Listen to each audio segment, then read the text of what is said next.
नमस्कार। आप सुन रहे हैं ये कहानी सुनी में जन्माष्टमी की कथा कि हम जन्माष्टमी क्यों मनाते हैं, आखिर इस त्योहार का इतना महत्व क्यों है।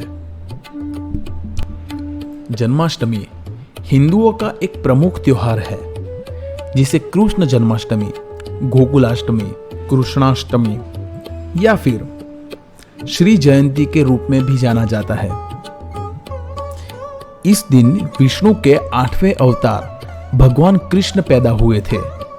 भगवान कृष्ण के भक्त इस दिन उनकी पूजा करने और उनका आशीर्वाद लेने के लिए मंदिरों में जाते हैं। सबसे बड़ा जन्माष्टमी का उत्सव मथुरा, वृंदावन और द्वारिका में आयोजित किया जाता है।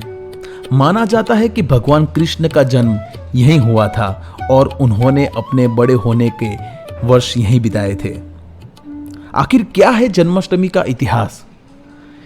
हिंदू पौराणिक कथाओं के मुताबिक विष्णु के 8वें अवतार भगवान कृष्ण देवकी और वासुदेव के पुत्र थे। उनका जन्म मथुरा के राक्षस राजा कंस को नष्ट करने के लिए हुआ था। कंस देवकी का भाई था।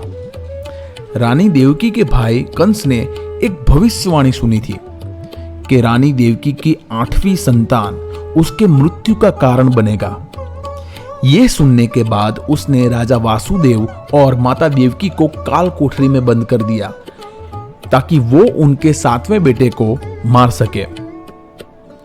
जब उनके 8वें बच्चे कृष्ण का जन्म हुआ तो पूरा महल गहरी नींद में सो गया। जादुई तरीके से जेल के दरवाजे खुल गए और वासुदेव ने बच्चे को बचाकर वृंदावन में नंद बाबा और यशोदा के घर पहुंचा दिया। आदान प्रदान करने के बाद वासुदेव एक बच्ची के साथ महल में लौट आए और उसे कंस को सौंप दिया। जब दुष्ट राजा ने बच्ची को मारने की कोशिश की तो वो दुर्गा मां के रूप में बदल गई और उसे उसके विनाश के बारे में चेतावनी दी। इस तरह कृष्ण वृंदावन में बड़े हुए और बाद में अपने मामा कंस का वध किया।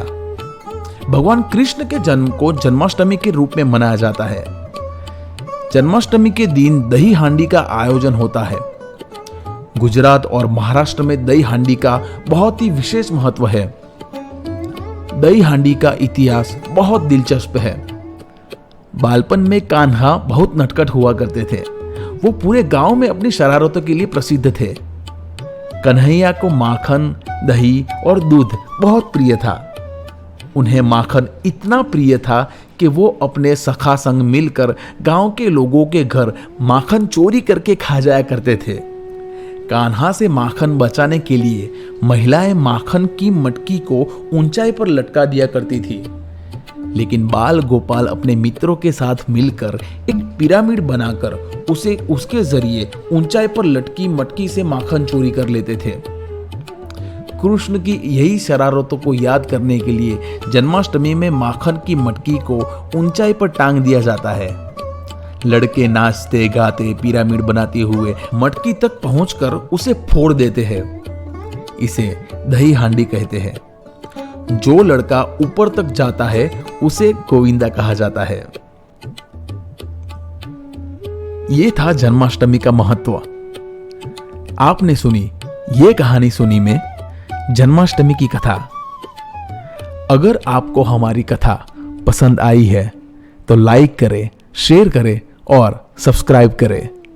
अपने दोस्तों और फैमिली के साथ शेयर करना ना भूलें। धन्यवाद।